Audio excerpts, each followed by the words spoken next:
Hello and welcome to our YouTube channel decode Padhai. मेरा नाम है तरुण भास्कर एंड हम कर रहे हैं क्लास 11 का chapter number 16 digestion and absorption. Last lecture में मतलब लेक्चर नंबर 2 में हमने टीथ के बारे में पढ़ा था। आज हम बात करेंगे टंग, ईसोफेगस एंड फेरिंक्स के बारे में। इसमें हम एनसीईआरटी के पॉइंट्स को डिस्कस करेंगे, देन हम कुछ इंपॉर्टेंट पॉइंट्स को देखेंगे and then previous year exam के पॉइंट्स को हम डिस्कस करेंगे। तो आइए स्टार्ट करते हैं। नाउ टंग कहाँ प्रेजेंट होती है? टंग प्रेजेंट है ओरल कैविटी में। Okay, tongue is a freely movable muscular organ attach to the floor of the oral cavity by frenulum. और अटैच किससे होती है? फ्रेनुलम से अटैच होती है। अगर हम फ्रेनुलम का डायग्राम देखें तो ये रहा डायग्राम, ये रही टंग और ये है हमारा फ्रेनुलम। ओके, एक और डायग्राम देखते हैं, क्लियर डायग्राम। ये रहा frenulum. Okay, now the upper surface of the tongue has a small projection called papillae, some of which wear taste bud। देखो, स्मॉल प्रोजेक्शन जो टंग के ऊपर है हमने उनको कहा पैपिले। और ये जो पॉइंट है ना, ये एनसीईआरटी का पॉइंट है, बहुत इंपॉर्टेंट पॉइंट है। इसमें दे रखा है some of which we are taste bud, मतलब सारे पैपिले में टेस्ट बड नहीं होते हैं। Some of which we are taste bud. Now हम देखते हैं ये पैपिले कितने टाइप के होते हैं ह्यूमंस में। तो देखो,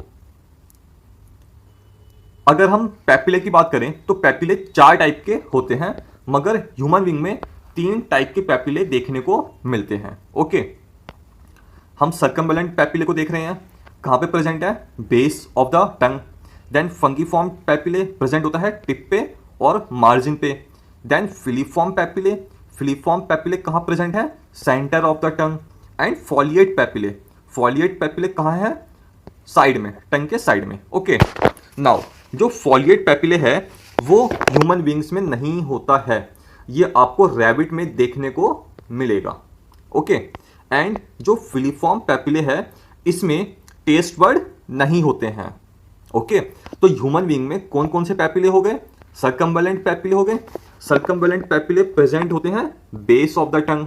okay, then fungiform papillae present है टिप पे और मार्जिन पे of the tongue. Filiform papillae present होते हैं सेंटर में और इनमें टेस्ट बड नहीं होते हैं। फॉलिएट पैपिले ह्यूमन बीइंग्स में प्रेजेंट नहीं होते हैं, ये रैबिट में आपको देखने को मिल जाएंगे। और ये कहाँ प्रेजेंट होते हैं? ये होते हैं साइड ऑफ द टंग में। ओके, ये एक और डायग्राम है जिसमें पैपिले दिखा रखे हैं एंड टेस्ट जोन दिखा रखा है, कौन कौन से टेस्ट जोन हमारे कहाँ कहाँ पर होते हैं। इसका अभी हम एक और डायग्राम देखेंगे अच्छा सा। The upper surface of the tongue has 4 type of papillae. Filiform papillae smallest होते हैं filiform and most in numbers but no taste bud present. तो फिलीफॉर्म सेंटर में प्रेजेंट है और इसमें टेस्ट बड नहीं होते। Then circumvallate papillae largest type के होते हैं, 8 से 12 नंबर में होते हैं एंड इनमें टेस्ट बड हमें देखने को मिलेंगे। देन फंगीफॉर्म पैपिले, इसमें भी टेस्ट बड होते हैं एंड ये कहाँ प्रेजेंट है? टिप पर और मार्जिन पे। देन फॉलिएट पैपिले ह्यूमन बीइंग्स में नहीं मिलते हैं, रैबिट में आपको मिलेंगे और कहाँ पे मिलेंगे? Side of the tongue. Now एक चीज आपको मैं इसमें और दिखाता हूँ, जो पीछे वाला पोर्शन हो गया एंटीरियर, ये पोर्शन है पोस्टीरियर। तो पोस्टीरियर में जो है ये आपको दिखाई दे रहे हैं ना सर्कल्स, तो ये है टॉन्सिल्स। Okay, lingular tonsils. तो टंग के आगे जो है पैपिले होते हैं एंड पीछे जो है टॉन्सिल्स होते हैं।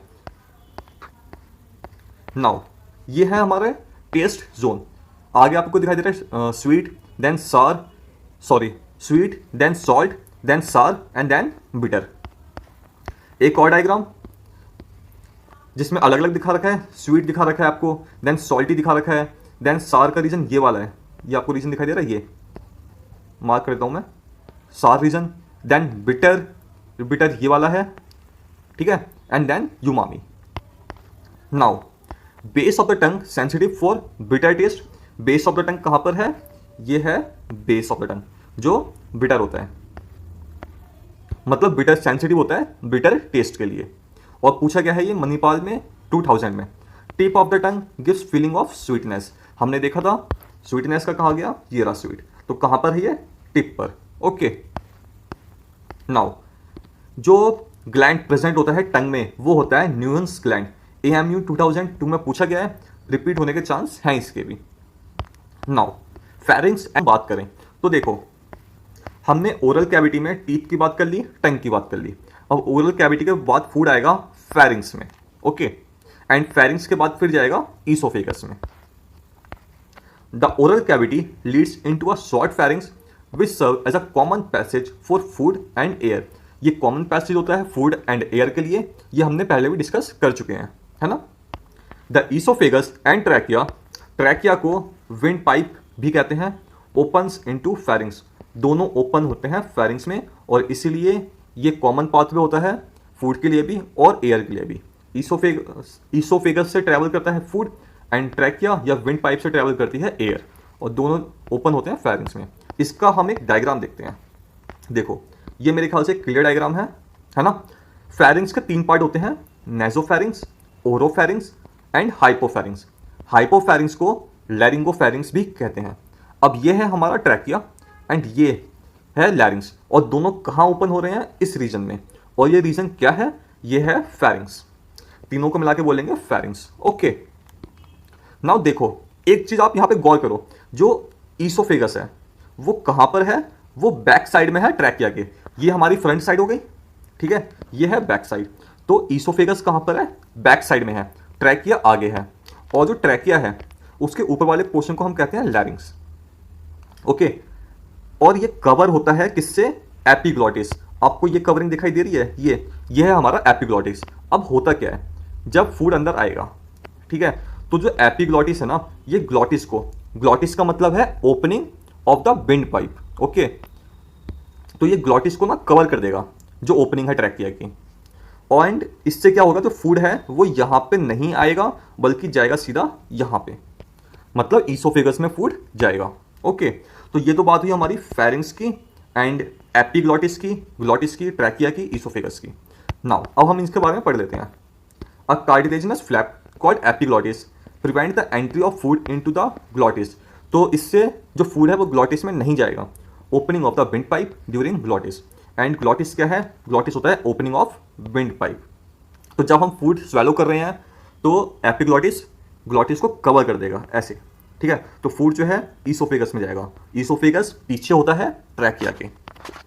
डेग्लूटिशन इज नॉट कंप्लीटली इनवॉलेंट्री। डेग्लूटिशन का मतलब होता है स्वेलोइंग। जब हम फूड स्वेलो करते हैं वो कंप्लीटली इनवॉलेंट्री नहीं होता, हम अपनी मर्जी से भी तो फूड को स्वेलो कर सकते हैं ना, है ना। जैसे दवाई स्वेलो करनी होती है तो अपनी आप से नहीं होगी, रसगुल्ला करना होगा तो भाई वो तो अपने आप चला जाएगा, पर दवाई के लिए वॉलेंट्री प्रोसेस होते हैं, है ना। मतलब बता रहा हूँ मैं आपको कि स्वेलोइंग जो है वो इनवॉलेंट्री पूरी तरीके से नहीं है, okay. And Eustachian tube connect the middle ear cavity with the pharynx. अब एक जो यूस्टेशियन ट्यूब होती है, ठीक है, वो कनेक्ट करती है मिडल ईयर को फेरिंग्स के साथ, और फेरिंग्स में भी किसको, नेसोफेरिंग्स के साथ। मतलब यूस्टेशियन ट्यूब जो है ओपनिंग होती है नेसोफेरिंग्स में। Eustachian tube help in equalising the pressure on either side of the ear drum. जब हम ईयर के बारे में पढ़ेंगे तब हम यूस्टेशियन ट्यूब को और डिस्कस करेंगे, ठीक है। अभी सिर्फ आपको ये बात याद रखनी है कि यूस्टेशियन ट्यूब क्या करता है, ये प्रेशर इक्वलाइज करता है ईयर ड्रम के दोनों साइड में, एंड ओपन कहाँ पर होती है, नेसोफेरिंग्स में। इतना आपको भी याद रखना है। The esophagus is a thin, long tube which extends posteriorly, passing through the neck, thorax, diaphragm, and leads to a J-shaped bag-like structure called stomach. देखो, ये हमने पॉइंट डिस्कस किया था कि जो ईसोफेगस है वो पोस्टीरियरली प्रेजेंट है किसके, ट्रैकिया के, मतलब बैक साइड में प्रेजेंट है, और पास करती है नेक को, थोरैक्स को, देन एब्डोमेन को। और ईसोफेगस कहाँ पर ओपन होती है, वो ओपन होती है स्टमक में। स्टमक की शेप कैसी है, जे shape. A muscular sphincter regulate the opening of the esophagus into the stomach. और मस्कुलर स्फिंक्टर को क्या कहते हैं, गैस्ट्रो ईसोफेगल स्फिंक्टर। नाउ होता क्या है, देखो जैसे फूड है, ओके, फूड पहुंचा ईसोफेगस से स्टमक में, तो जो ये पोर्शन है यहां पर होगा एक स्फिंक्टर जो कि बैक फ्लो को रोकने की कोशिश करता है, ताकि फूड जो है, देखो स्टमक ना हमारे चर्निंग मूवमेंट करता है, ठीक है, मतलब फूड को थोरोली मिक्स करता है वो, तो ऐसा ना हो कि जो फूड है वो बाहर निकल जाए ईसोफेगस से। तो इसलिए यहाँ पे स्फिंक्टर होते हैं जो कि उसे रोक कर रखते हैं।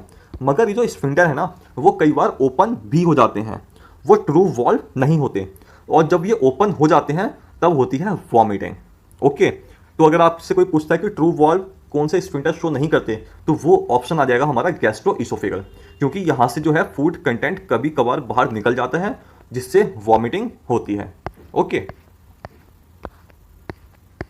नाउ ये पॉइंट हम गैस्ट्रोइसोफेगल स्फिंक्टर भी कहते हैं, regulate the opening of the oesophagus into the stomach. Okay, oesophagus lies behind the trachea, ये पॉइंट्स हमने डायग्राम के थ्रू भी अच्छे से देख लिया है। Oesophagus does not secrete any digestive enzyme, important point है, but transfer food from pharynx to the stomach. Oesophagus में कोई भी एंजाइम नहीं बनता है, ये सिर्फ फूड को ट्रांसपोर्ट करता है from the pharynx to the oesophagus. Okay, now एक पॉइंट और आपको बता देता हूं मैं कि जो नेसोफेरिंग्स है वहां से सिर्फ एयर पास होती है।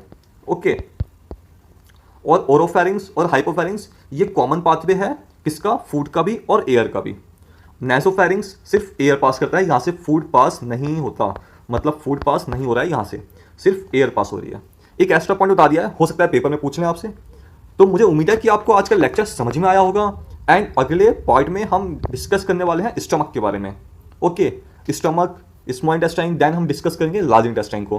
तो प्लीज़ चैनल को सब्सक्राइब करो, और अगर आपको कोई डाउट हो या आप कुछ सजेशन देना चाहते हो चैनल पे, तो आप प्लीज़ कमेंट बॉक्स में लिखो। Okay, thank you.